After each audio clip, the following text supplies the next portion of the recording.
Hello, everyone. Thank you so much for joining me today. Zach Kirkhorn, Tesla's CFO, has stepped down. And in this video, I'd like to explore if this is a big deal. So without further ado, let's go ahead and get started.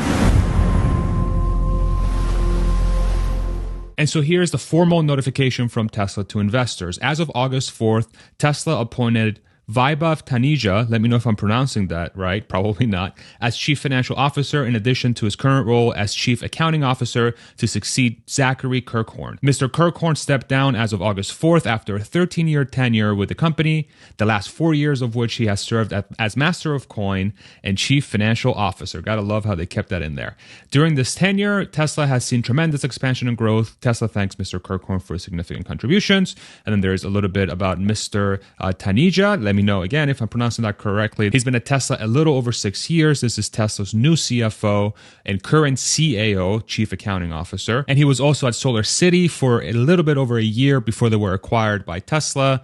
And of course, he was at PricewaterhouseCoopers, PwC, for a little over 16 years. So he's been in the game for quite a while now. Now, a lot of people are speculating what has happened. Obviously, when an executive leaves, especially a major company, it's big news. And especially when it comes to Tesla, as anything with Tesla, Elon Musk in the headline title will get a lot of clicks. And so there's a lot of speculation as to what's going on with this recent move. Now, of course, it could have been a situation where Zach and Elon weren't seeing eye to eye, or maybe Elon didn't think Zach was performing, or Zach was just fed up and he wanted to leave. But usually these things, I believe, are a lot more nuanced, and it's probably not as a black and white thing that a lot of folks might be making it out to be. Now, what is factual from my perspective is that Zach has a proven track record and is a loss to Tesla for sure. He's been at the company for 13 years and he's made it up all the way from being an analyst to a CFO, and he's obviously very talented. And people that usually listen to Tesla's quarterly earnings calls,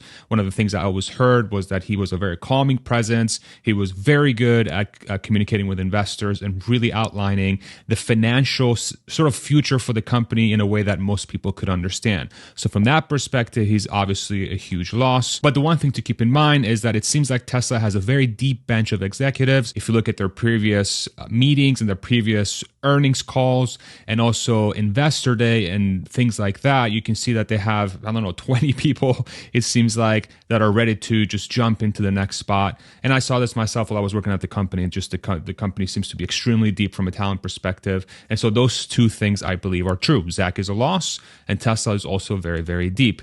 Now, because the succession is internal, meaning that they hired somebody, they promoted somebody internally, my gut tells me is that this is probably already planned. It was something that was in the works. Maybe the timeline is a little bit quicker than people may have thought. Who knows? But the fact that it is internal and it was announced in conjunction with him leaving tells me that it perhaps may have been planned for a little while and Elon had a heads up from Zach, but I could be completely wrong there.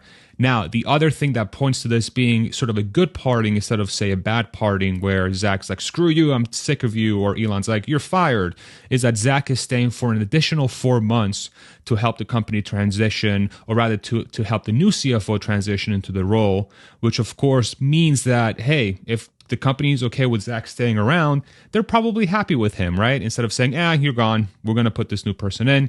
Or who knows, it could be one of those things where corporations want to sort of send a certain message to investors that says, everything is fine, we're good. I'd love to hear your comments in the comment section below and your replies as well if you're on X.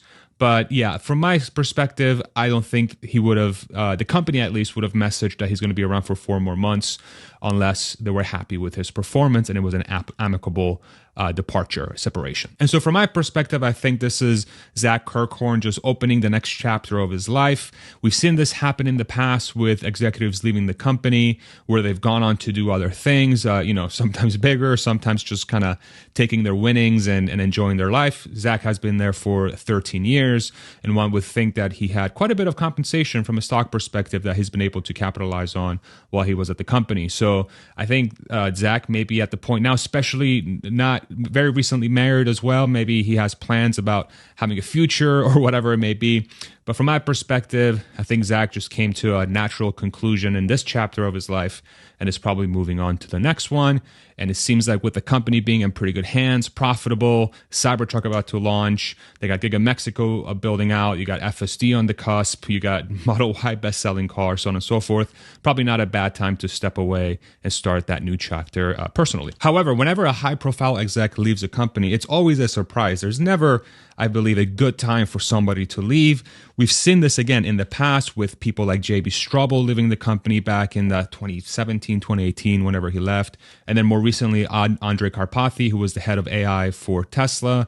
When he left, every time one of these things happen, people sort of go kind of lose their minds. They're like, oh my God, what happened? There's instability. But I think it's important to keep in mind that it's unrealistic to expect people to stay at one company forever. And with Zach being at Tesla for 13 years, 4 years as CFO, at a position that's probably extremely taxing and I'm sure is not easy whatsoever, it's probably, one would think that at some point that person's going to leave. The context of it, again, we'll probably never know. These things are usually personal unless Elon decides to come out on X or on an earnings call and, they'll say something together, which I expect they'll do in Q3 earnings, especially if Zach's staying through the end of the year. But unless that happens, we can all speculate. But some of the breadcrumbs show that this is not, at least from my opinion, something that we really have to worry about. It's just the natural course of people's careers and personal lives. And so now if the new question becomes, how does this impact Tesla's long term? If you're a Tesla investor, is Zach leaving something that's going to cause the company to perform more poorly? Is it a sign of bigger things? Let me know in the comment section what you think. But from my perspective, Tesla is an engineering company. All the engineering talent is still there. That's by far where the company is deepest. And of course, having a CFO and having strong financials is extremely important.